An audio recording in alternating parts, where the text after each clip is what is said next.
और दूसरी जिहड़ी गल हैगी ये भी चेक कर ले, सदारती निज़ाम है, सदारती निज़ाम ये भी चेक कर रहे हो, ये भी सारे जोर ला लो, हाँ सारे जोर ला लो, खान साहब की हुकूमत को 5 साल लवा लो, जोर ला लो, जितनी मर्जी है कुर्बानियां दियो, चौधरी कुर्बानी देवन, MQM वाले देवन है, वो जड़े के ना असी अपना अल्ताफ हुसैन अल्ताफ भाई है, वो भी बाइज्जत बरी हो गया है, उसनों भी मोस्ट वेलकम कर रहे हैं। तुसी जड़ी अज़हर बलोच है वो भी कई केसां च बरी हो गया।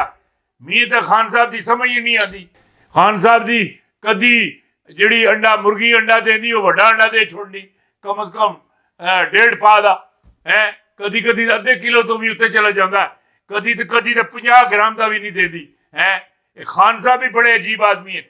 अज़हर बलोच दे केस खत्म हो सकने, और जेड़ा है किंग कांक है सिंध है महाजरा दी है, महाजरा दी है वो अल्ताफ भाई है, उस भी है, एक कोई गल्लां नहीं हैगियां ने, तुसी जो मर्जी कर लो, अज़हर बलोच नूं जितनी मर्जी है रिलीफ दे लो, और उस तो बाद ये अफाक नूं तो पता ही कोई नहीं ना, MQM वाले अफाक नूं तो पता ही कोई नहीं, अल्ताफ भाई दे पता तो है इस नाल नाल रहे हैं, ये गरदार है मुल्क दुश्मन है, गरदार है मुल्क दुश्मन है, वो जड़ा अज़हर बलोच है तजाब कई सिर भुन सटन, कई सिर तजाब साड़ दिते, कई सिर जड़े गए नहीं तो ला दिते, लियारी नूं हाय हाय हाय लियारी नूं करबला बड़ा दिता, करबला करबला है, तबाही फेरी अज़हर बलोच है,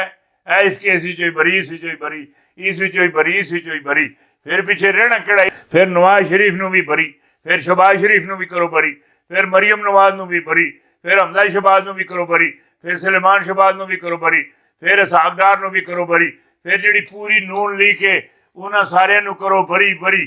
अपनी खोटी किस्मत जिहड़ी असी उसनूं खरी करने के बजाय उसनूं बुरी करो तो इत्थे टिकट कटाओ तो फिर नस जाओ। हाँ जिहड़ी चीज़ मैनू नज़र आती पई, जिहड़ी मैं समझना, ये थोड़ा जिहा खान साहब इन्हां मामलात पर गौर करो। अल्ताफ भाई सुन गिनो, पाकिस्तान की सियासत के काबिल नहीं, हाँ नहीं है, मैं जिहड़ी गल आखिया लगा नहीं है। और जिहड़ी दूसरी गल आखना ये जे कि तुसी ज़हर बलोच नाल भी किते लगे दिओ, ये भी कोई गल नहीं हैगी ना ना ना, मैं जिहड़ी गल आखिया लगा ना, ये मेहरबानियां भी ना करो, ये ना करो, वो खुद बहुत 2 महीनों बाद ये जो 2 महीने ये फरवरी जाता पिया, फिर अगला मार्च आता, अप्रैल के आखिरी दिन वो सपुरदे खाक हो जासी। हाँ वो जड़ा जिस जिस जिस इतनी तबाही मचाई दी है, हाँ जिसके पैसे रक्षे वाले कोल भी हैं, वेल्डर कोल भी हैं, जिहड़ी जड़ा मनी लॉन्डरिंग का है, जिसदी कुड़ियां एयरपोर्ट से पकड़ियां गई, लांचा भी उसके डॉलर पकड़े गए, लांचा है, तबाही फेर के उस रख दी थी। अल्लाह दे बदो है जरदारी वो एवं ही अप्रैल है, अल्लाह मेहरबानी फरमावे, कोई होर मैनू नक्शा नजर आता है वो गुल ही हो जासी है। तुसी किस वास्ते इन्हां नाल इतनियां मेहरबानियां करने पे हो है, ये नहीं मेहरबानियां ना करो। अगर इस्तेसाब नहीं हुंदा तो नैब नूं बंद कर दिओ। हाँ असी मैनू कोई लगना मेरी सेहत ठीक नहीं हैगी है कि मैं दोबारा चिल्ले ते बह जावां, हाँ ये कोई गल चंगी नहीं ना ना, जिहड़ी गल मैं तकना पिया, हाँ जिहड़ी गल तुसां अगे आखना पिया सा या करना पिया, इस्लामी सदारती निज़ाम, इमरान खान का वाज़िया ऐलान, अमेरिका फारग, चाइना रूस का न्यू वर्ल्ड आर्डर, पहले अमेरिका का न्यू वर्ल्ड आर्डर सी ना, हुण चाइना तो रूस का पाकिस्तान का रलिया मिला न्यू वर्ल्ड आर्डर। हाँ और जामिया उतर गया मोदी, हाँ जामा उतर गया, हाँ मोदी पजामा छोड़कर फरार हो गया। वाह क्या बात है, बड़ी गल है जी। इमरान खान को खबरदार रहना होगा, खतरात मंडला रहे हैं, खतरा मंडला रहा है। अमेरिका प्लान बना चुका है और भारत भी बीच में मुलफस है। ਇਹ ਖਾਨ ਸਾਹਿਬ ਨੂੰ ਪਹਿਲੇ ਵੀ ਦੱਸ ਦਿੱਤਾ, ਹੁਣ ਵੀ ਦੱਸ ਦਿੱਤਾ, ਅੱਗੇ ਵੀ ਦੱਸਣਾ ਪਿਆ। ਔਰ ਖਾਨ ਸਾਹਿਬ ਦਾ ਇਹ ਜਿਹੜਾ ਹੈ ਨਾ, ਇਹ ਜਿਹੜਾ ਮੇਰੇ ਕੋਲ ਪਿਆ ਦਾ है एहलिया के बारे में इल्ज़ाम मरियम नवाज का मीडिया सेल मुलफस है, इसी कोई दो राह नहीं। तुसी करने वो भी करने नहीं। एक तरफा तो अजकल ट्रैफिक नहीं चलनी, मामलात नहीं होंगे, उन्होंने सैल मुलफस हो सी, मामलात हो सन है। खातून अव्वल का कल भी मेरी ताकत थी, खातून अव्वल भाई साहबा, पीरनी साहबा, कल भी मेरी ताकत थी, आज भी उसी तरह से ताकत है।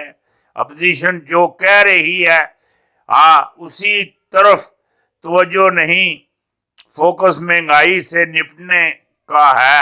वजीर आजम किथे महंगाई नाल मिटने का मामलात है। एक रात जेड़ा तुसा 12 रुपए लीटर का जो पंप सटिया पेट्रोल अल्लाह खान साहब वापस जा किनो नहीं सारे तादी तूदी दूए त्रीए भी गई तो मामलात खराब नहीं है। मैनू खराब नजर आते ही है। इतने कोई भी ही संभल नो कोई भी चंगिया नहीं आखना। इधर ये जड़ा तुसा 12 रुपए पर लीटर महंगा कर सटिया है, पेट्रोल डीजल भी महंगा कर सटिया, बिजली भी एक किस्म नहीं महंगी, किराए बढ़ गए, हर चीज बढ़ गई। इधर तुसी तो घर बह के मजे लेंदे पे ये जेडे मामलात है नहीं, ये जेड़ा महंगाई बम हैगा बम पेट्रोल की कीमत में इजाफा अवाम का माशी कत्ल है। हुकूमत के खिलाफ निकलना होगा। शहबाज शरीफ ये निकल सन लोग। तुसी तो आखदे ना असी पंजाब अंदर रही तो इंज कर सा, कुछ भी ना हो सी, ना कुछ भी ना हो सी। वो जिसले अमेरिका सुन तकिया ये बंदा काबू नहीं आंदा, ये बंदा कहा नहीं पांदा, ये बंदा सीधे मुंह नाल गल नहीं करता, उसे सीधी उस कोल भी और रास्ता कोई नहीं सी, यही रास्ता सी। IMF वाला है इसी विच रख के उस जेड़े मामलात करने से उस कर दिते हैं। हुण जेड़ी गल मैं समझना माड़ी समझ ही चाहती या मेरे दिमाग के करीब है, मेरी अखां तक बैठी दी नहीं, तादी भी नाराज हैं, बहुत नाराज हैं। ये जेड़े 12 रुपया का एक रात अंदर पेट्रोल बम मारिया गया, हर चीज रेजा रेजा रेजा रेजा रेजा रेजा रेजा हो गई, हर चीज बढ़ गई, हर चीज बढ़ गई। और बहुत सारे जेड़े मामलात है वो भी बढ़ गए।